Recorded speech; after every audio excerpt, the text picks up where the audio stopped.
السلام علیکم ورحمۃ اللہ وبرکاتہ۔ آج کی تعلیم قرآن و حدیث کی روشنی میں 29 رجب المرجب، بسم اللہ الرحمن الرحیم۔ اسلامی تاریخ۔ سیدنا بلال رضی اللہ عنہ۔ حضرت بلال حبشی رضی اللہ عنہ ایک مشہور صحابی ہیں جو مسجد نبوی کے مؤذن رہے۔ ان کے والد کا نام رباح اور والدہ کا نام حمامہ تھا۔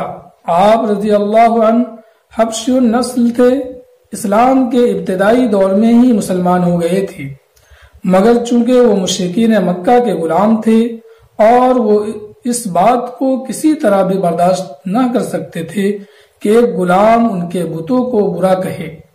اس جرم کی سزا میں انہوں نے حضرت بلال رضی اللہ عنہ کو طرح طرح کی تکلیفیں دی۔ کبھی ان کو سخت گرمی میں دوپہر کے وقت تپتی ہوئی ریت پر سیدھا لٹا کر ان کے سینہ پر پتھر کی بڑی چٹان رکھ دی جاتی، تو کبھی زنجیروں میں باندھ کر کوڑے لگائے جاتے تاکہ اسلام سے پھر جائے، مگر حضرت بلال رضی اللہ عنہ ان سخت حالات میں بھی احد احد ہی کہتے تھے، یعنی خدا ایک ہے۔ حضرت ابوبکر صدیق رضی اللہ عنہ نے جب ان کو اس حال میں دیکھا تو خرید کر آزاد کر دیا۔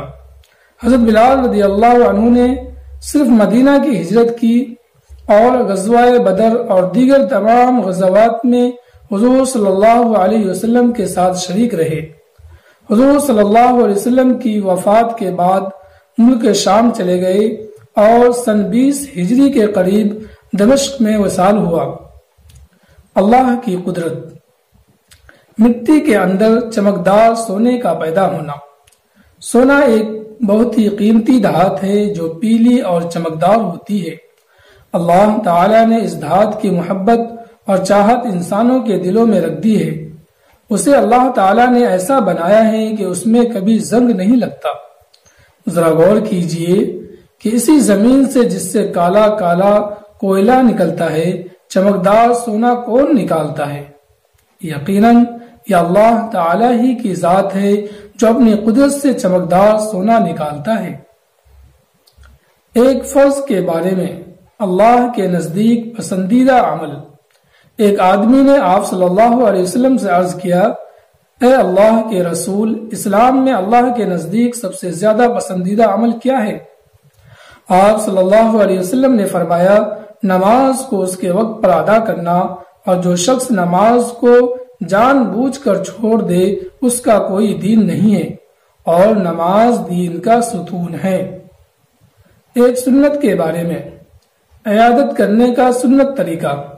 رسول اللہ صلی اللہ علیہ وسلم نے فرمایا، مریض کی مکمل عیادت یہ ہے کہ اپنا ہاتھ اس کی پیشانی یا اس کے ہاتھ پر رکھے اور پوچھے کہ طبیعت کیسی ہے۔ ایک اہم عمل کی فضیلت۔ قرض دار کے ساتھ نرمی کرنا۔ رسول اللہ صلی اللہ علیہ وسلم نے فرمایا، جو شخص قرض دار کو مہلت دے، یعنی قرض وصول کرنے میں نرمی کرے یا قرض معاف کر دے، تو اللہ تعالی اس کو قیامت کے دن اپنے عرش کے سایہ میں جگہ دے گا، جبکہ اس کے سوا کوئی سایہ نہ ہوگا۔ ایک گناہ کے بارے میں۔ مسلمان کی بے عزتی کی سزا۔ رسول اللہ صلی اللہ علیہ وسلم نے فرمایا، جس نے کسی مسلمان کی غیبت کی اور اس کی غیبت کے بدلے میں ایک لقمہ بھی کھایا تو قیامت کے دن اللہ تعالی اس کو ایک لقمہ جہنم سے کھلائیں گے، اور جس نے کسی مسلمان کی بے عزتی کی اور اس کے بدلے میں اس کو کپڑا پہننے کو ملا تو قیامت کے دن اللہ تعالی اس کو اسی قدر جہنم سے پہنائیں گے۔ دنیا کے بارے میں۔ مالداری اور فقیری دل میں۔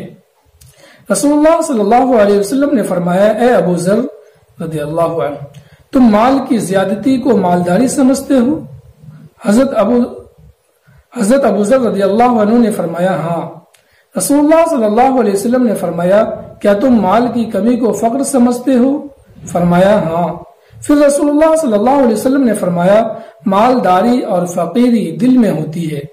جس شخص کی مالداری دل میں ہو تو اس کو دنیا سے جو کچھ بھی ملے نقصان نہیں دے گا، اور جس شخص کے دل میں فقری ہو تو اس کے دنیا سے کتنا ہی زیادہ مل جائے تو اس کو دنیا سے کتنا ہی زیادہ مل جائے اس کو کوئی فائدہ نہیں دے گا، بلکہ اس کا بخل یعنی کنجوسی اس کو نقصان پہنچائے گا۔ آخرت کے بارے میں کھولتا ہوا پانی، قرآن میں اللہ تعالیٰ فرماتا ہے پس ان دوزخیوں کو کھولتا ہوا پانی پینا ہوگا۔ فائدہ، حضرت ضحاک رحمت اللہ علیہ فرماتے ہیں کہ یہ کھولتا ہوا پانی جو جہنمیوں کو پلایا جائے گا اس وقت سے جوش مار رہا ہے جب سے اللہ تعالیٰ نے آسمانوں اور زمین کو پیدا کیا ہے، اور یہ پانی اس وقت تک جوش مارتا رہے گا جب تک کہ دوزخیوں کو پلایا نہ جائے اور ان کے سروں پر ڈالا نہ جائے۔ طب نبی سے علاج، خربوزہ کے فوائد۔ رسول اللہ صلی اللہ علیہ وسلم نے فرمایا کھانے سے پہلے خربوزہ کا استعمال پیٹ کو بالکل صاف کر دیتا ہے اور بیماری کو جڑ سے ختم کر دیتا ہے۔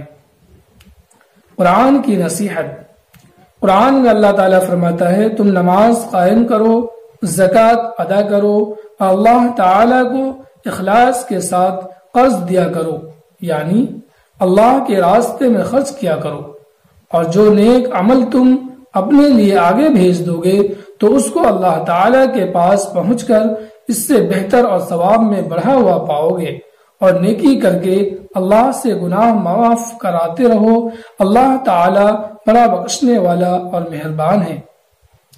اللہ ہمیں ان باتوں پہ عمل کی توفیق عطا فرمائے۔ السلام علیکم ورحمۃ اللہ وبرکاتہ۔